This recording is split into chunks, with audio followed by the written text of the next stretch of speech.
Welcome to the Boswell Book Company virtual event series. Today we are hosting an event with Celtic MKE and co-sponsored by the UWM Center for Celtic Studies.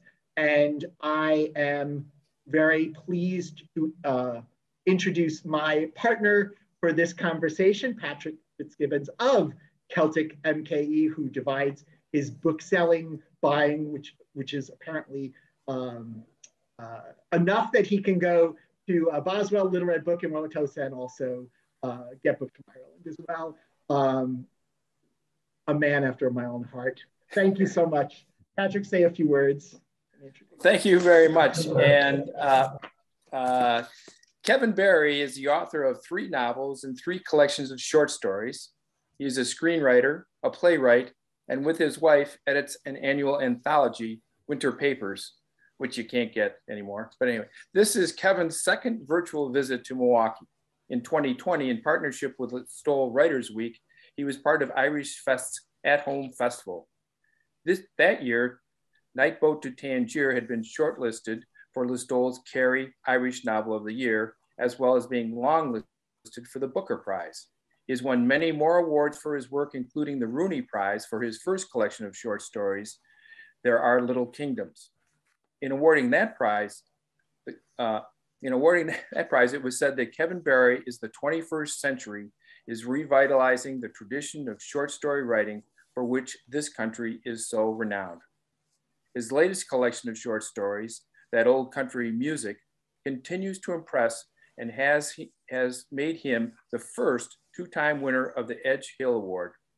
Kevin and his wife, Olivia, live in County Sligo. You're very welcome, Kevin.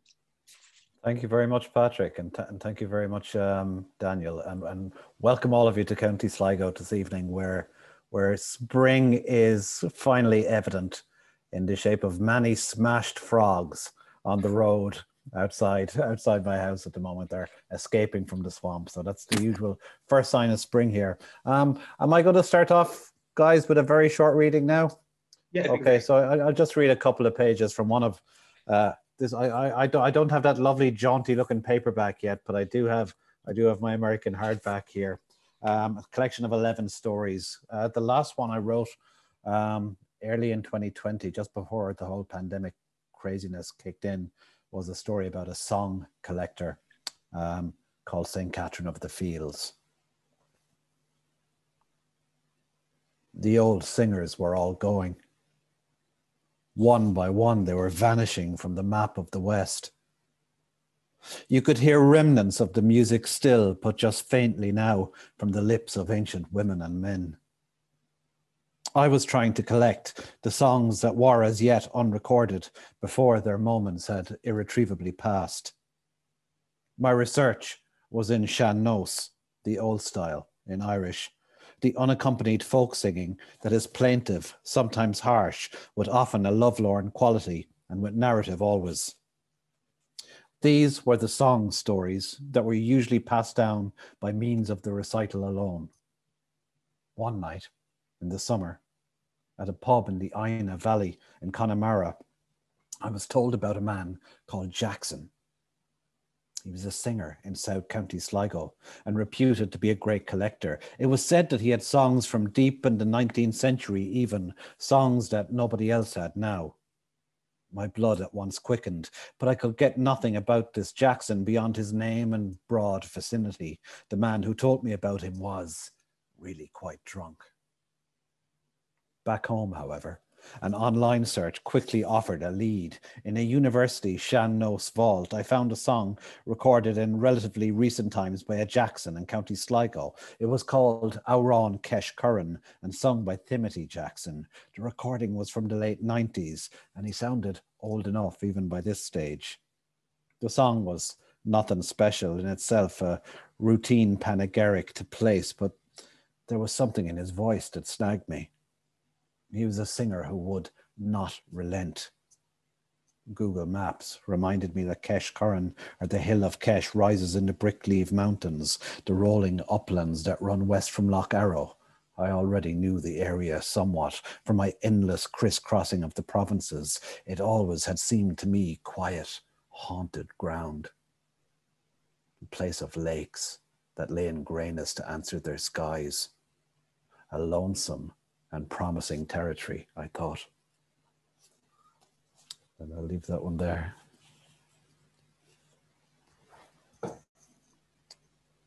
So I actually do live very, very close to Keshkar, the Hill of Kesh, where that story is set. I'm in South County Sligo here, so it seemed to me lonesome and promising territory when I first set foot here as well. So yeah, you live, I understand it in an old barracks, an old. It is. It's a former barracks of the Royal Irish Constabulary, built in the 1840s, and it was burnt out in the Irish Civil War in 1922. The IRA burnt the roof off one Sunday night. It was a very polite operation. They gave a week's notice to the RIC that they were. It was very interesting when you look at the Civil War and the War of Independence in Ireland. Very often these local conflicts, it was all about gesture as much about actual violence. So it was a symbolic thing to burn the local barracks, but nobody was going to be hurt, you know. So it was like, don't be in there next Sunday night. We're burning the roof off. Subsequently rebuilt, and when the Irish Free State came into being in the 1920s, and the Garda Síochána, or cops, were formed, it became a cop station, and it was so until the late 1970s, I think. And it was kind of taken over then, and it was used a lot by trout fishermen who fish on Loch Arrow across the road in the summer. And my wife and I landed here in 2007 and kind of knew straight away, oh dear, we're in trouble here. We're going to buy this one. You know? So yeah, so it's been a usefully quiet and idyllic place to spend out the pandemic time anyway. So it has a lot going for it, despite 300 days of rain a year. So this kind of leads. There's a couple of questions out of this. First of all, so the short story you read from, it refers to Sean singing, and I'm guessing that there may be a few people on this meeting that wouldn't necessarily understand what that is. If you'd like to explain. Yeah, so it's unaccompanied folk singing. It's voice alone. The songs in Sean are very often story songs in the ballad form.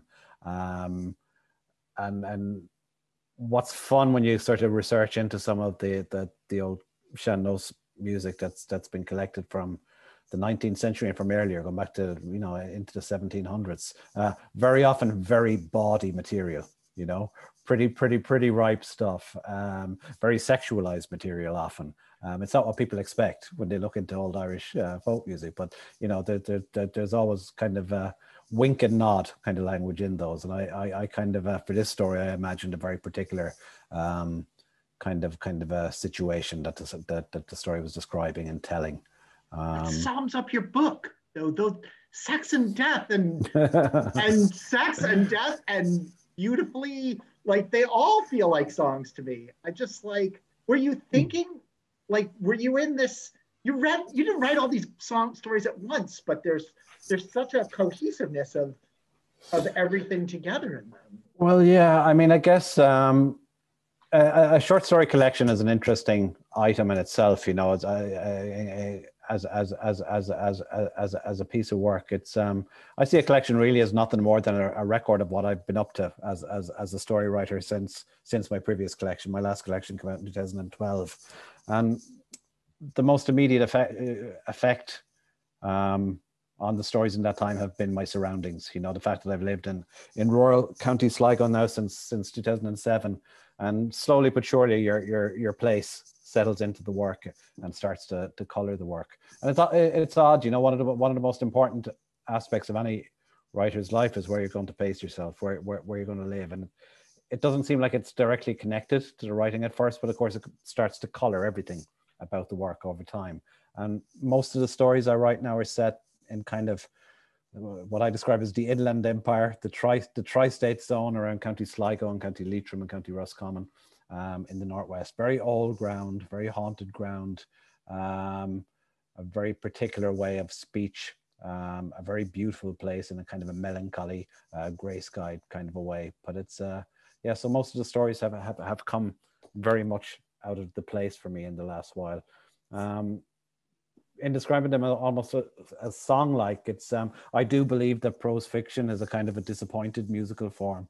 I think all other art forms aspire to the condition of music and don't quite get there. Music is the most beautiful and direct form of art, and everything else tries to get there. With short stories, I think a good short story has its own tune or melody, and as a writer, you're just trying to pick that out as you go along, sentence by sentence. So I've got the two latest collections of short stories, and Dark Lies the Island. It seems to be more urban. At least there's stories that are more urban, and then most of the stories in Old Country Music seem so. And that is a direct. Do you think am I right? First of all, I guess, and then is that a direct of where you are, both figuratively and literally? Yeah, I lived in cities until I was 37, 38, pretty much. I grew up in Limerick City, in the suburbs of Limerick City, and subsequently moved around, but was in Irish cities and in English and Scottish cities actually, right up until I was 37, and moved to the countryside. And it's a weird shift to make at that age. It takes a bit of getting used to real rural life. Like, we're not even in a village. We're out in the wilds, and the sheer dark at night in the interior northwest takes a bit of getting used to it. And it's strange. It takes time to get used to. It's the Irish winter is a difficult enough beast. It lacks snow and ice to any great extent, but it's dark and murky and wet and grey, and it can be a fairly unforgiving place for a long stretch of the year. So it's not without challenges living here, but it's a good place to write. There are a few distractions from going to my shed out the back. There used to be a holding cell for prisoners, actually. And the worst thing about this place is that there are no ghosts. I was certain when we bought it, for sure, there's got to be the ghosts of tortured Fenians lying around this place somehow, but no such luck as of yet, anyway. If you're lucky, they'll reveal themselves to you eventually. Maybe live tonight. Yeah. Yeah, that's right. Since you asked very nicely, so I'm sure they'll come out. But Ireland, so the first time we went to Ireland 25 years ago or whatever it was, we went at Thanksgiving time here, November. If you're in the country in Ireland, and nighttime starts at like 4 o'clock, and daylight begins at 8 o'clock. It's dark, but it's dark. It's not just a little bit dark. It's like pitch dark. Darkest place I ever was. Anyway, so you wrote about genres music. What kind of music do you like to listen to? I'm pretty eclectic. I listen to music all the time when I write. Actually, when I'm out in the holding cell. During the day, I tend to look for stuff that doesn't have lyrics, that doesn't have words in it. So I would listen to lots of old jazz. I would listen to lots of kind of ambient electronica, that kind of music, and I would listen to all sorts really. I sometimes will use the same record over and over again to kind of get a mood into a piece of writing. There are certain records that I associate with different books that I've written, but it's I kind of have a theory that a lot of writers are either failed musicians or really bad singers.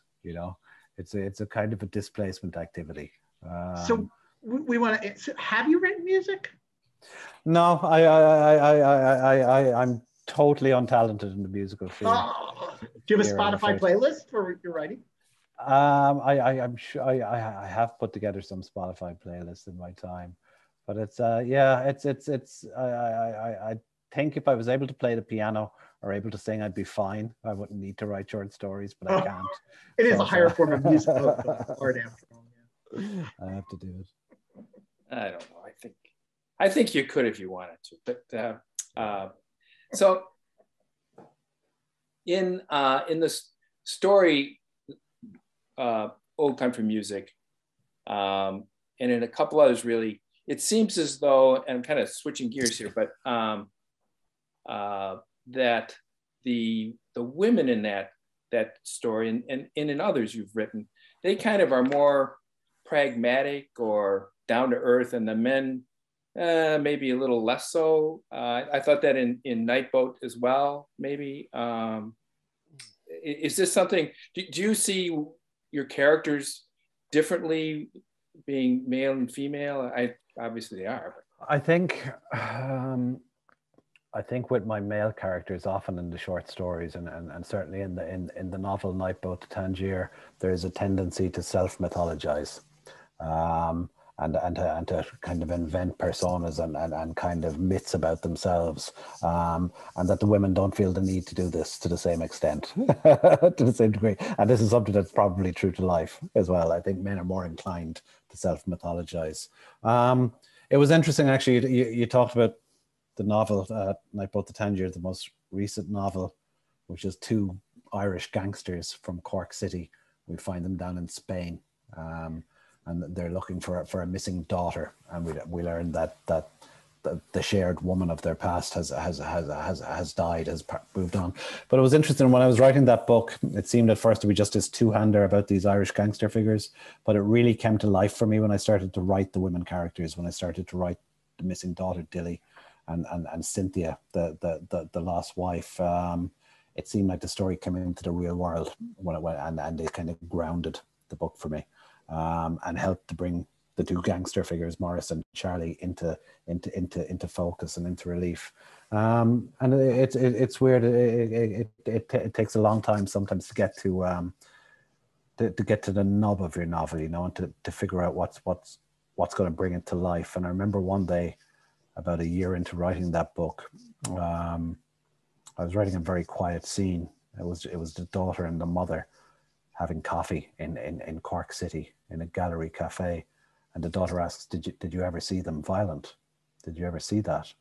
It was just a nothing much kind of a scene, but somehow, I mentioned a while ago a story having a tune or melody. Somehow I heard the book just in that short scene of about a page and a half, and I said, "Yeah, that's it. That's now it's becoming the real thing. Now you can see the repercussions of their violent lives and the violent choices they've made rippling out and affecting other people and affecting all the world around them in that way."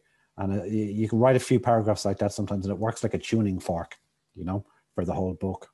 And when I hit on that sort of a paragraph, I'll often, print it out and put it on the wall behind the desk and be able to refer to, that's it, that's the tune of the book when I'm stuck, So it's peculiar, it's mysterious. You can't kind of plan for when it's going to happen.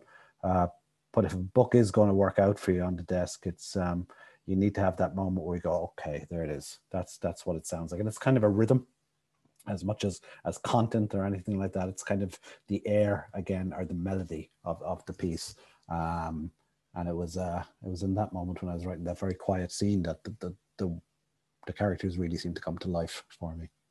So I think it probably was in that Listowel interview. You mentioned that Morris and Charlie had kind of been rummaging around in your head for quite a while, and then you finally made a novel of it. Do you in the process of your writing, do you typically begin with a character and then develop the place, or how does your process work, I guess? Yeah, I mean, almost always the initial spark is geographic. It's a place, it's the feeling that given off by some place that makes me want to create a piece of work in response to it. And I love Spain. I've been escaping the murk of the Irish winters for more than 20 years by sneaking off when I can in January and February to southern Spain, to Andalusia. Even back in my days before I was publishing as a fiction writer, I was a journalist, and I used to go off and kind of find reasons to get to head south in the winter, and going there most years over the course of about 20 years, starting to wonder, where's my Spain book? I have a lot of texture for this place, but how do I write my Spain book? I don't have any good Spanish, or I can't really tune in. So one day I had the blinding realization that I just had to put two Irish gangsters in Spain, and I could write my Spain book in that way. I could do those voices. But yeah, Morris and Charlie were these kind of very insistent, very talkative characters who kept showing up out in my holding cell out the back. And because I write in different forms, because I write stories and novels and plays and scripts, I often have a kind of a situation where I'll have characters, but I don't know what they're supposed to be in yet. You know, are these characters going to be in a story? And I think initially they started barging into every short story I was writing. When the stories started to flag, Morris and Charlie, the Cork gangsters, would show up and immediately destroy the story's chances and ruin it. And I figured out that eventually, I have to give them their own thing. I have to figure out who these two are and tell them, and try and get past a kind of a caricatural stage with them, make them real, see them in the round. And I started Nightboat to Tangier thinking it was a play. And there's a lot of evidence of that still in the novel, I think, the way it's set up. But inside about 2 weeks writing it as a play, it just kept drifting into the past. Okay. It just kept going into their history. And I realized, okay, I need the lovely looseness that a novel can give you. The novel is wonderful, unimprovable invention, because it can go anywhere in time and space or in direction, back and forwards. You know, as long as your sentences and paragraphs and characters are good enough and vivid enough, the reader will go anywhere with you. So you can get away with so much more in a novel than you can with it in the much more strict form of a play, or a short story is in a way much stricter form. But a novel has a lovely looseness, and it's so open to tangents and going off in different directions. And I kind of needed that to get Tangier right, I thought. So it as it goes for me, it was quite a quick process and all. I spent about probably a little more than a year on the book. And I was really happy to get it out of the house, because then you can kind of put those characters away, you know. Inspiration always sounds like such a lovely fluffy thing, you know, but it's often kind of more like annoyance, you know. You have these characters who just won't shut up day and night, and often when I'm in the thick of a writing project, you know, I suffer insomnia and stuff because I can't get them out of my head. You know, and they just keep going on and on and on. And yet the only way you can get them out is to write them out. So it was quite a happy day when I sent that book off to its editors. We're not going to see like an Updike rabbit goes to this and that place. We're not going to see three more Morris and Charlies then. Well, for my sins, I'm now writing them as a screenplay. It's been optioned for film, so they're back in the house. So there's nothing I can do about it. I have them. I was working on them today again, and I can tune into them very easily. They are absolutely sort of characters I could keep bringing back if I wanted to. I think I would tire of that, but I could definitely tune into that kind of very rhythmic banter or patter that they have going on. They're a real double act. They're like, people say, because it's two Irishmen waiting for something, people always go on about a Beckett influence when they're talking about the book to me. But really, I was very inspired by a different playwright, by Harold Pinter, when I was writing Nightboat to Tangier, especially his kind of his early plays, the 1960s plays like The Caretaker and The Birthday Party and plays like that, because I love the way that Pinter can balance comedy and menace. You know, you can get those two elements in really skillful kind of proportions and get great effects out of them. And I was trying for something similar with Morris and Charlie. We have to find them very funny and kind of lovable, but we should be a little bit afraid of them as well, and a little bit scared of what they might be capable of. Yeah. So speaking of screenplays, Dark Lies the Island has been made into a film, and you did the screenplay for that, I think. But we can only get the trailer here. Oh, okay. So, and the trailer at least shows is nothing similar to the short story that's in the book. You know. Well, oh yeah, no, it's a pretty loose adaptation in that I took some different characters from different stories from actually the first two collections and just put them all in a small Irish town over the course of the same couple of days, and the stories kind of collide and run in and out of each other. It was a lot of fun to make. One of the kind of models that we had in mind for it was the great Robert Altman film Shortcuts, where he takes some of the Raymond Carver stories and chops them up and runs them in and out of each other. But it was an enjoyable process to work at it. Well, yeah, and it's got two great Irish comedians in it, which is Pat Short is in it, and the wonderful Tommy Tiernan, who's fantastic in it. Yeah. Tommy has a very well-known figure here as a comedian and as a talk show host lately, but he's a very talented actor as well, a very talented character actor, and he's doing a lot more of that now. I met him on the street the other day in Dublin. We were plotting more projects down the line. That's great. I just want to say from like 25 minutes ago, I had no idea that Night Boat had been a play, and I kept thinking, this is a play. This is like it's got the present is the play and the past is the exposition. So it's a beautiful structure the way you do it. So I'm just putting in my 2 cents. Yeah, it's you can still see the bones of the play in the story. Yeah, to its good effect. So what I like to really enjoyed about the process of writing that book was taking stuff away. I wrote it much longer than I knew it was going to be, and cut an awful lot and took an awful lot of kind of signposts out and a lot of the traditional furniture you'd have in a novel. I think I wanted to try kind of get the story across in a kind of a telegraphed way, but it was great fun to see the story as a kind of a, almost like a little building on my desk, and see how much of that scaffolding I can take away and it's still standing up and still functioning. Yeah. So it was an enjoyable part of the process. I love the kind of the later stages of writing a story or a novel where it's where you're starting to make it all work together and come. I hate first drafts. There's nothing more painful than writing those first drafts, I overuse this analogy, but I always think of the Alien movie where the creature is crawling out of the guy's chest. That's what it feels like when a first draft is coming out. It's a miserable and messy business. And I think one of the things that's very discouraging for new writers, for emerging writers, is that the first draft of anything always looks terrible. And the only encouragement I can give with my relative experience is that your first drafts never improve. They still look rubbish at this point in my career. You're just trying to get that basic material to work with. It's like the sculptor needs her block of stone before she can start finding the shape within it and chipping away at it. And you need to have a massive material gathered before you can start to shape and make your world.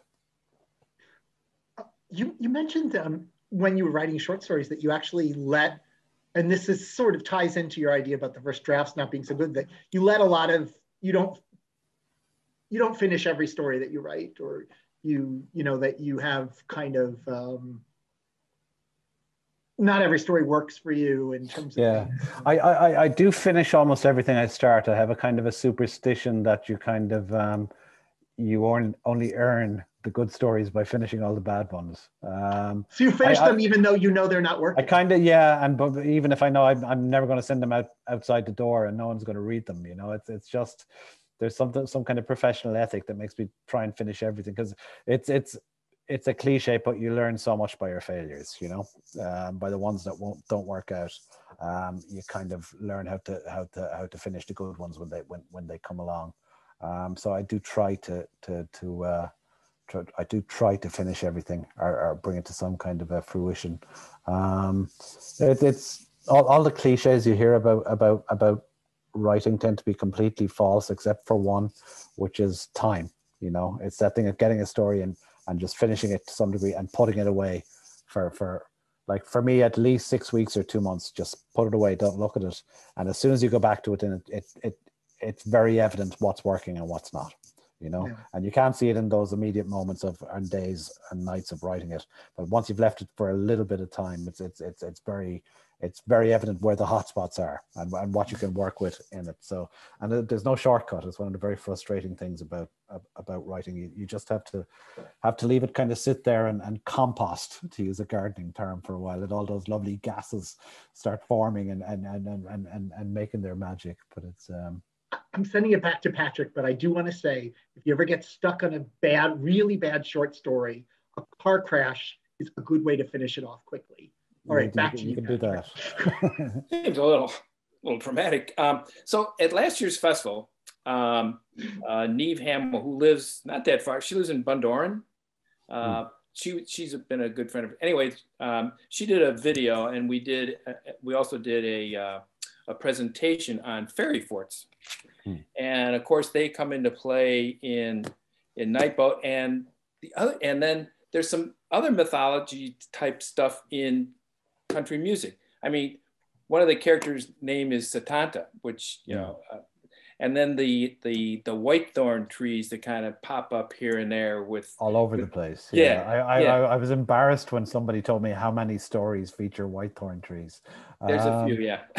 but I mean, the thing about the fairy forts is that there are so many of them in Ireland. If you look at the official sort of ordnance maps, they actually have maps where they mark them down. Like there's one just across the road here. And if you drive around the Irish countryside, you'll notice like that the pasture fields for the cows, you know, the only trees left standing in them are typically the whitethorn trees because the farmers won't cut them. And it's what folklorists call half belief. It's not that the farmers would especially believe that there are fairies dancing around these trees in the pale moonlight, but they're not going to risk it. Just in case we're not going to cut them down. So you do see these kind of fairy mounds all over the countryside as you go around. I like them. I enjoy the air of them.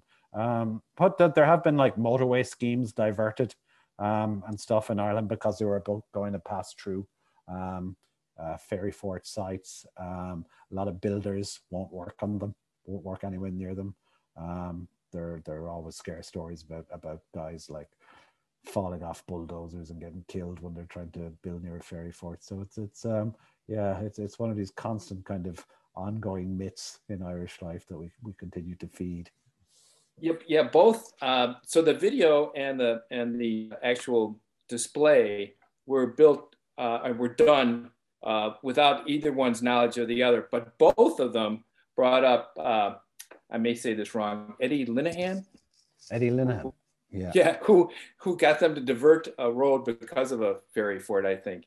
Because of a particular tree, because of a particular fairy tree in County Clare. Yeah, he's a marvelous character. Eddie is he's a storyteller and a story collector as well. Something like the character in the story I read from there, St. Catherine of the Fields. He's everybody in Ireland who grew up in the 1980s and 70s knew him because he would be on kids TV as a storyteller. But he's a really gifted guy and very really committed to the form of storytelling, you know, which is, you know, it almost seems a cliche to go on about the great oral tradition in Irish life, this kind of yarn spinning tradition that we have, but it is a very real thing. We do love the sounds of our own voices here, you know. we like to talk and tell stories, and it's like I remember growing up as a kid in Limerick City, and as a young kid in the 1970s, there were very frequently electricity strikes at that time. There was a lot of sort of union trouble and union unrest, and there would be strikes and you would have no power. And we used to love those nights because the candles would get taken out. They used to be quite social occasions. You know, your relatives and friends would call around, and there would be real storytelling nights. People would tell the same old stories again and again and again. And it kind of didn't matter if you'd heard these family stories 50 times before. All that mattered was the quality of the rendition. How well was she telling it tonight? How funny was he telling it tonight, you know? Again, it's like a musical form. Is this a good version? And the story would change in subtle ways all the time in the telling of it. Is that something that still goes on in Ireland today, or not so well, much? Fortunately, we don't have as many electric strikes in recent decades. But no, I think so. I think yeah, we're talkers, you know. We like to kind of. I think we're fabulists. We like to kind of invent and exaggerate, and it's down to the weather more than anything else. It's down to the sheer dreariness of the weather, you know. If you didn't make stuff up around the fireside, you'd go nuts, you know. You have to tell tall tales in a place like this to get through the long, hard winter.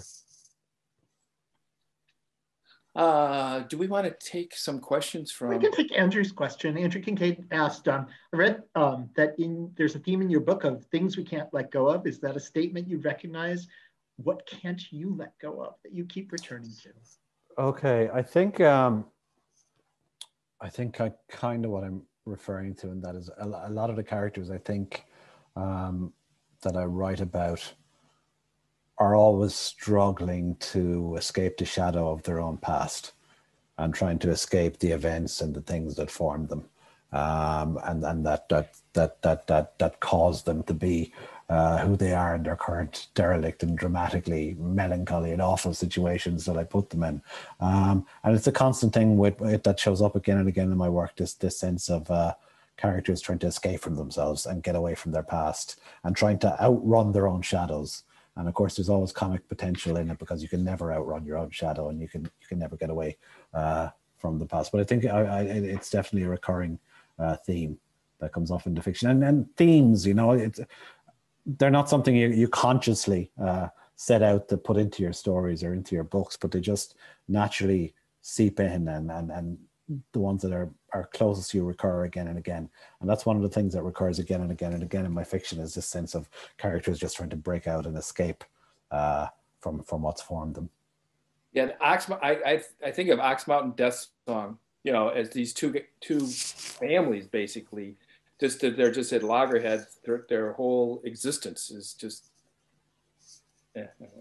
Yeah, that was very much that story. It's set about 20 miles that way as I point out my living room window in the Ox Mountains, and it was very much the place that suggested that I like to cycle. I go out in what passes for the Irish summer on my bike. I'll go over the Ox Mountains, which are about 400 foot tall. In the grandiloquent Irish way, we call them mountains. But it has a very particular, very melancholy kind of air.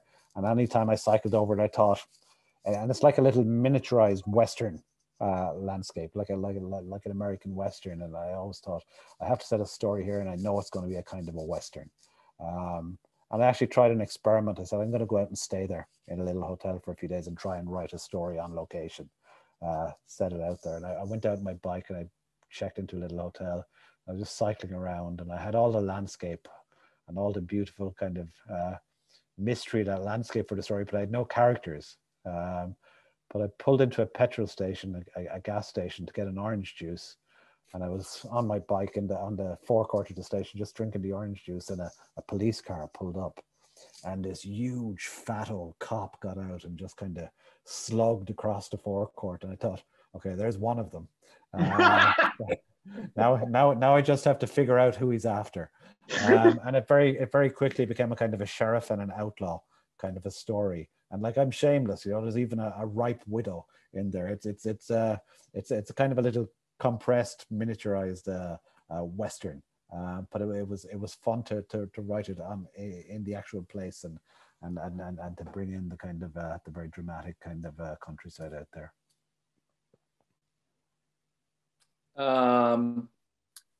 Jill asks, any contemporary Irish writers you recommend?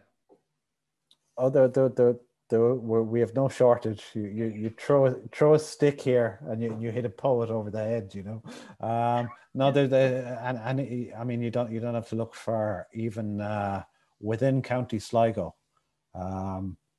there is a writer called Louise Kennedy, who published her first book of stories last year called "The End of the World is a Cul-de-sac." Fantastic collection, and she is in her first novel out called Trespasses, set in Belfast during the Troubles. The stories are brilliant. I haven't read the novel yet, but she's extremely talented. Interesting writer. She's emerged. She's, I guess, Louise's early 50s. She worked as a chef professionally for 30 years, only started writing in her late 40s.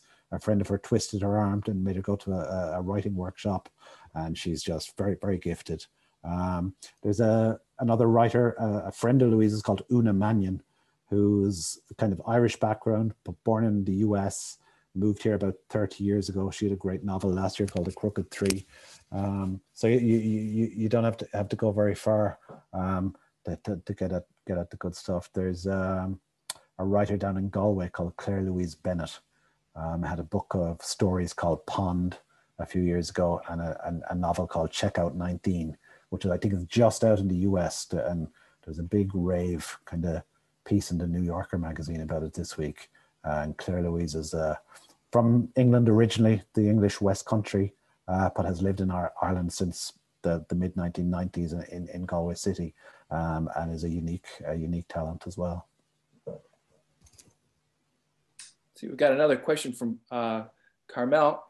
Gosh, what is the current state of rebel music in Ireland? Is it taboo to play them in pubs, in the public sphere?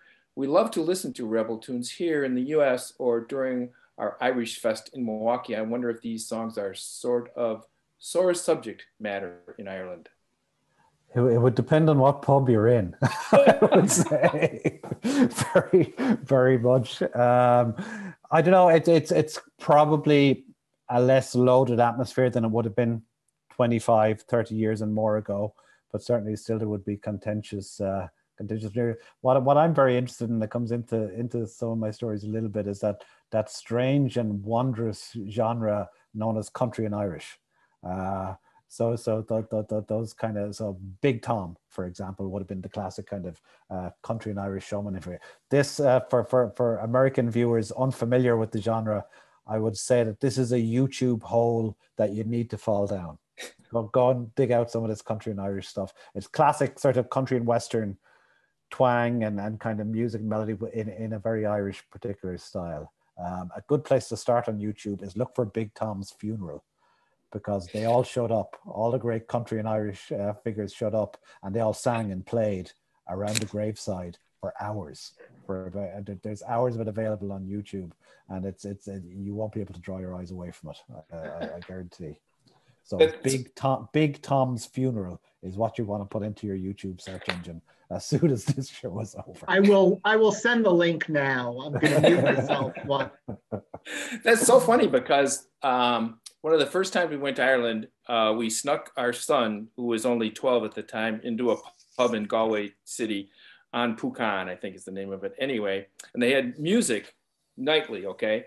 And so we sneak him in because he's interested in hearing some Irish trad, and they had country western. That's what they were playing. It was Irish people doing country western. It was kind of funny.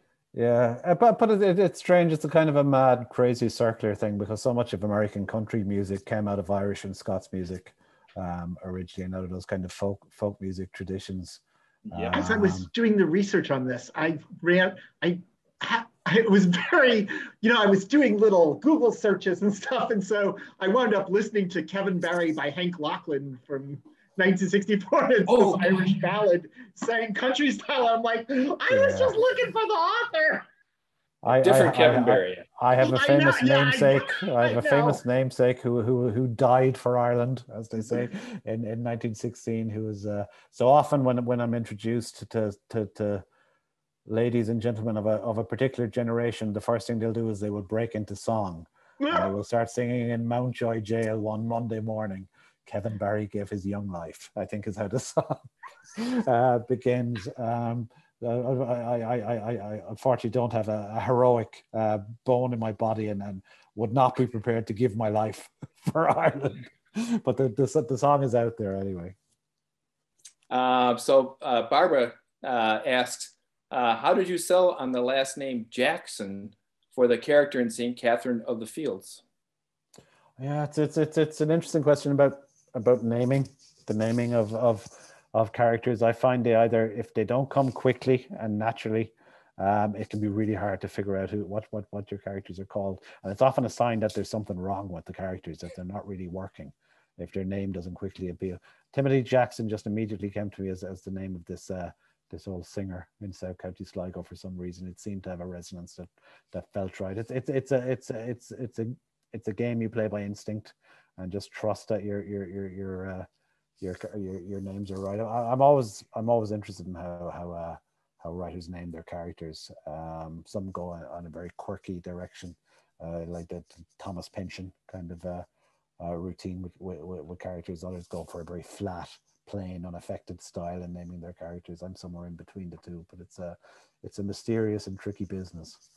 Well, yeah, the name that, and I mentioned it earlier, but Satanta as a person's first name, that really like, oh, yeah, there are Satantas around. It is a name that's used as well. There was a Satanta who played hurling for Cork a few years ago called Satanta O Gohalpin, which is a particularly wonderful handle to have. But it's it's funny. We were mentioning the Irish language thing a little while ago, and my most of my family call me Queeve. Call me Queeveen, my Irish name, and I when my first book of stories was about to come out, I was thinking about going with my Irish name, but I thought Americans will never be able to pronounce it. They'll never be able to pronounce Caomhi. They won't get that. So I didn't go with it. You know, it's interesting. Like even since you started, though, my guess is if you were publishing your first book now, you probably there would have been more encouragement to do it. I think so. Yeah. Yeah. It's really, you're seeing a lot more folks using more of their cultural signifiers in their naming and stuff. Yeah. And I was kind of very tempted because it wouldn't have been an affectation in any way, in that my family and like my wife calls me Queeve. And worse pretty often. but yeah, it's kind of a slight regret maybe that I didn't. I don't know if Patrick, you have any Irish yourself, but yeah, it's funny the way it's taught here. I think it's improved now with the way the Irish language is taught in schools. When I was growing up, it was kind of beat into us, you know, in a way that didn't encourage love for it. But it was. Everybody comes out with a kind of an amount of kind of pidgin Irish, you know. You have a lot of vocabulary and so forth, and you can say prayers and things like this. But it's a regret that I have that I don't speak the language properly, and then I can read it to a certain degree. I can read kind of poetry in it to a certain degree, but nowhere near well enough as I'd like to. Yeah, there's a couple of people that are on the chat here that are Irish speakers, and I could use their help. I'm not myself. My daughter, who I'm visiting right now. I'm delighted to see we've posted the link to Big Tom's funeral. Fantastic work, Daniel. You're on there. Get out. The problem is everybody's got to immediately switch us off and just go and watch Big Tom. No, the good thing is people can, if they click on it, it'll open in another window and they can watch it later. That's it. Keep it for later. So getting back, so my daughter who just had a baby and they named him Owen, and I was pushing for the Irish spelling, which would be Eoin, and they said no, nobody would be able to figure that out. So they went with the American spelling Owen. But anyway, so Patrick, you should have said Owen Colfer is very popular among kids, and they all know who he is. Hey, you know, kids they're just going to do their own thing, especially when they're 38 and they listen to me all right for a long time. So, getting back to old country music, you picked 11, I understand, out of 20. So there's, with my math skills being that leaves 9 in the cupboard there. Can we expect? I guess I think my feeling about making a strong collection of stories is to leave out good ones. You know, if you find you're leaving out good ones, you're getting to a situation where you have a very strong spine of work there. And also I picked the stories that seem to kind of talk to each other a little bit, and that seem to kind of cohere as a set. And the fun of putting a collection together is to imagine the order and the sequence of the stories. And I always think about favorite records and favorite albums, you know, and how those flow and how those move, you know. So Could you give us some insight into how you determine the flow of the stories? Yeah, I guess The annoying thing actually is I think a lot of readers of story collections don't read in order. You know, they just dip in and out and pick a story from here. I do. And I there. think Patrick does too. Yeah. I've been kind to myself sometimes as a reader, but no, I just I don't know. It's like you're imagining you're like Marvin Gaye. You know, you're going to open strong on what's going on and open. I think you try to open with some big surefire kind of winners, and then you can kind of try and sneak in the trickier material and the more awkward material and the stories that are a little more oblique and harder to get at, and go out again big, go out again, go out a little longer too sometimes. Go out on a strong finish. Yeah. I don't know. My favorite, oftentimes side B on an album was my favorite when there were LPs. You know, there was good stuff. But in old country music, my personal favorite, I don't know if you have any favorites, but I really liked Coast of Leitrim, which I didn't even know until that Leitrim had a coast. But yeah, it's a happy ending and nice. It certainly seems to be a favorite with readers. It's without giving any spoilers away, it's a love story, and I think in slightly more than 20 years now of writing short stories in a serious way, it's my first happy ending. You know, and I saw it coming quite late on, and I went, oh fuck, I'm going to write a happy ending. This is a disaster. You know, I need to hang up my pen and retire. I can't do this, but it's I haven't been tempted to go for another happy ending since. So this is how your reputation precedes you. I was shocked by it. So I was like, oh.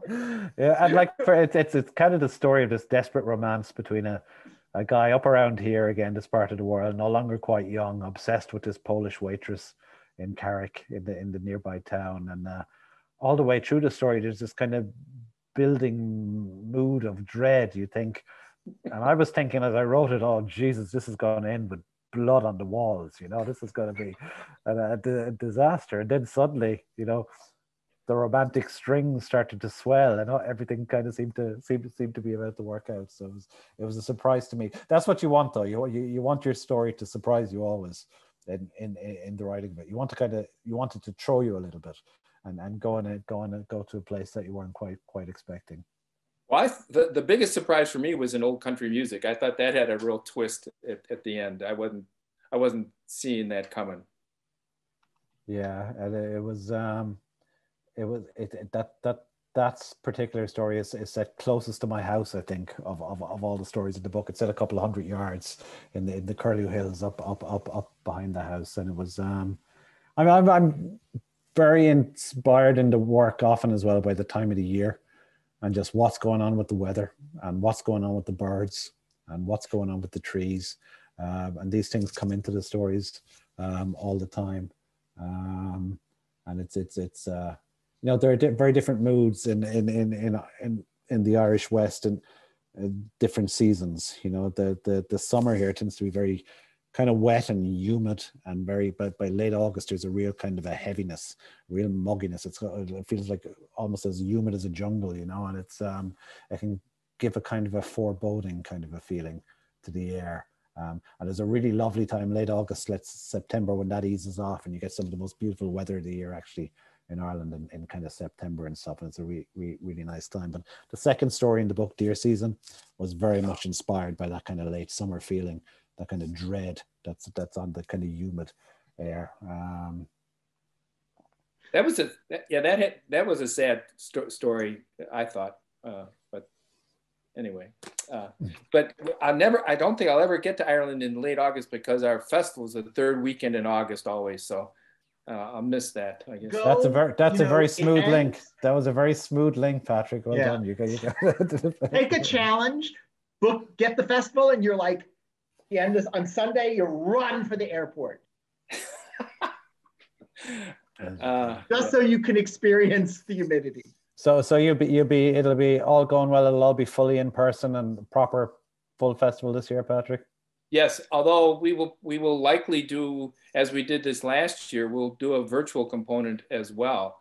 So which is is a lot of work, to be honest, doing both. But it really some people are still not, into getting together with people again like they used to. Well, it's a process, you find everything doesn't automatically just fall into the way it was before. But I must say, I think one of the kind of good and useful things that's come out of the pandemic has been doing some of these readings, some of this online stuff. It's been very nice.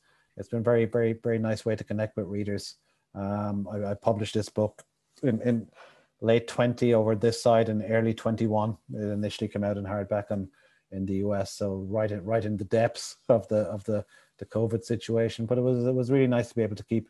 And people complain about Zoom and having to do so much work on Zoom, but it's been a really nice, and it's interesting. I've met some people who've come along to Zoom events saying, "Oh, I really enjoyed it. I would never go to a reading in a bookstore because I'm too shy, And it's amazing. A lot of people they would think that's kind of almost too pretentious to go to a poetry reading or something, but they're really happy to tune in online. So it's been a really nice thing. I think it will continue. I think a lot of festivals will continue their kind of online dimensions to some degree as well.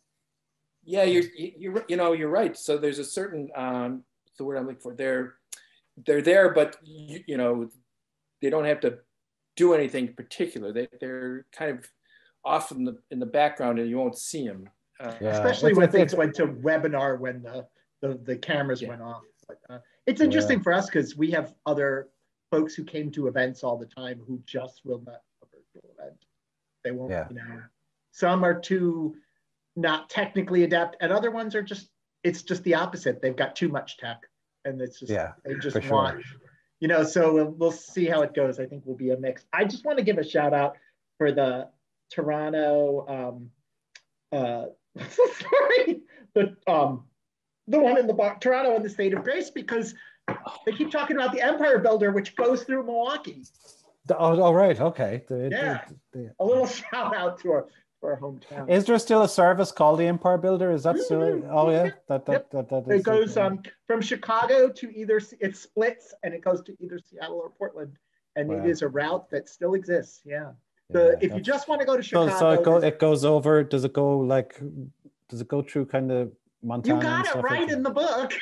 Yeah. Oh well, the Dakotas. It's the upper tier of the United States. Yeah, fantastic. Yeah. Right. So in order to escape that clammy time of year in Ireland, Kevin, you'll have to come over to the festival and there we go. I'd love to show up at some point for sure. We'll make it happen at some point. It would be great. Does Martin Hayes play there at that festival? He hasn't played in a good many years, and I don't know why, but well, he used to be based in the US, but he's based in Spain now, so I guess he doesn't play as much as he used to over your part. But so this year, it's no secret, I guess, that Dervish is going to be at the festival, and they were actually in Milwaukee just a couple of days ago. Shane Mitchell and Shane and at least one of the guys from Sligo. So they're based in Sligo. Yeah. I've met a couple of them. Yeah, they're good. It's a small country. Well, I just want to mention, folks, that we will have a recording up in a couple of days, which you can share with other people. Let them know about that old country music. There is a link to purchase the book, and please click on it, and it'll be there, as I said, when this recording ends.